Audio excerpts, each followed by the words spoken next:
sites. So, one of you must have felt my energy the other day because they had requested that I jump on Lawnmower Man.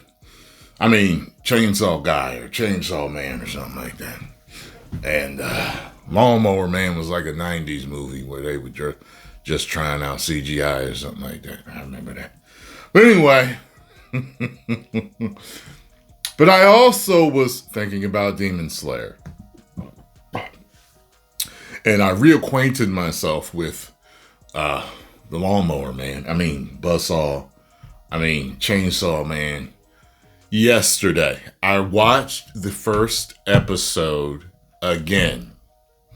Because I watched the first episode and it was sub, but I wasn't that interested. And I watched it again yesterday to kind of refamiliarize myself to see if I wanted to go into Lawnmower Man. Chainsaw Man. And I think I am. I think I'm going to do both. I said to myself, what is this whole Demon Slayer phenomenon that's going on around the world? What's it all about? And you know me, if you've known me for years, you know that I don't mess around with a lot of demonic stuff, okay? So, in particular, the stuff that creeps me out is the one that's usually related to the occult or like religious stuff. So you see inverted pentagrams and you see inverted crosses and all type of weird writings and it's that spiritual, religious, dark side. I don't mess with that, okay? I don't mess with movies like The Omen, The Exorcist, so I don't play that. The Nun, I don't play with that. Y'all play with it all you want. And when something moves in your house, don't say I didn't tell you so. But then there's some stuff, especially with Asian culture, where it doesn't bother me. It's almost like demon's just like another word for a monster type of stuff. And that's what it seems like it's like with this. So I'm going to check out both and see what's happening. If they don't creep me out, I will continue and go and go and go and go. After all, I've been watching Jujutsu Kaisen and that wasn't bothering me either. You know what I'm saying? So it's just certain things, it's all in how it's portrayed. So I watched the first episode of Demon Slayer just now, right now. And here's my review as an anime lover. So I have to commend the animation. First and foremost, I watch anime for great animation. I'm not that guy that wants to watch anime for poor animation and great story. I want great animation and great story. Okay? There is no, compromising. Okay? I want both. Okay? And if I don't get great animation, which is usually the problem, great story isn't going to help it that much. Because they could have did better. We got this whole controversy going on with One Punch Man Season 3. We know there is a way that they could have worked out something in those 6 years for the animation to be great. It just wasn't done. No matter, I don't care if they couldn't get the same band back together. They still could have got another team or let whatever this team is do their best and give them the time and the budget or whatever it is. I don't want to hear just no excuse, okay? Because there's tons of series out there with great animation, okay, that have been given the time or the budget or whatever it is that's needed in the industry, okay? This had great animation. I thoroughly enjoyed the animation, and I can tell it's only going to get better. This is only the first episode of the first season. Now, I've already heard how phenomenal the animation is for the movies. So, let's get going.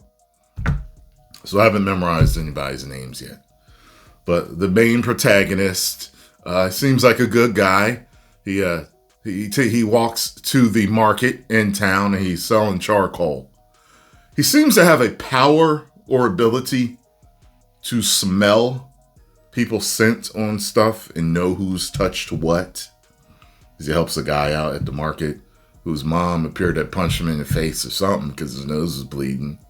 And she accused him of breaking a bowl or something, and he asks him to smell it and prove, like, hey, look, I didn't do it. He says, I smell a cat on it. So a cat did it. So he sells all his charcoal. He's coming home, and an old man stops him, tells him to stay the night because there's man-eating demons out at night. And he insists, they say. So he stays. He gets home. His whole family's slain. And earlier before he left, you could tell he's big brother. Everyone loves him. It seems like, I forgot how many brothers he's got. He's got like 2 or 3 brothers. He's got a sister, and there's a baby, and his mother. Like, they're all there. Their father had died a little while ago. So he's big brother. He's basically dad, you know.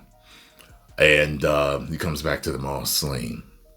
Except his sister's clinging for life. And he tries to get her to a hospital, to somebody, a doctor that can help her. And while he's carrying her in the snow, she awakens with fangs. Aha. Yeah. So he falls off a cliff with her because she's ah! And then he's saved from her by a swordsman, apparently a demon hunter, a demon slayer, if you will. And he begs him not to hurt her. He says she wouldn't eat another person. She wouldn't hurt me. She wouldn't hurt nobody. She had previously tried, when she was attacking him, when he got saved, he actually got through to her. She was trying to kill him. She was growing bigger and bigger, but she started to cry at one point. So she's still in there. So he wants to find a way to reverse it. The swordsman telling him, you can't do nothing about it, bruh. Okay, like, we need to take her out. I'm going to decapitate her right now. So he's like, no, you're not going to kill my sister. And he starts throwing rocks at him, running around trees, throwing another rock, throwing his axe. So the dude recognizes what he was doing. He recognized his fighting will, his, wanting to save his sister. So he decides to help him. They basically put a muzzle on his sister, and he tells him to go to find such and such and tell him such and such sent you. All right. So I assume this is what it's all about. It's about him becoming a demon slayer, finding the demons, figuring out how to reverse it. Because the dude said there's no way to reverse it. But then in his head, he said, well, maybe the demons don't know of a way to reverse it. So I was like, okay, I'm interested. You know what I'm saying? So, the first reaction will be up on Patreon and YouTube memberships. And I'll probably do a few more episodes today. If you notice, if you're on Patreon, YouTube memberships, I've been knocking it out with My Hero Academia. I caught up. I was doing like 5 episodes every day. I caught up. You know what I'm saying? So, I'm doing my thing. I do a lot of my reactions now to movies and TV shows downstairs where I'm nice and relaxed. The office is kind of too rigid, I can sit here for a little bit, but if you're going to sit for a few hours, you want to sit somewhere comfortable. So I've been doing my reactions downstairs, getting them all out, getting a lot out to you. So get on over there and subscribe, whichever one's more appealing to you. Patreon has more, just so you know, reactions. Okay, Patreon has more, but I opened up YouTube for you guys that are like, I feel like opening up Patreon! Okay, so you got it nice and convenient over here on YouTube. All right? I'm going to give this first episode 4 out of 5. Woo! Demon Slayer has Tyrone Magnus' stamp of approval so far. 10 million subscribers. Woo!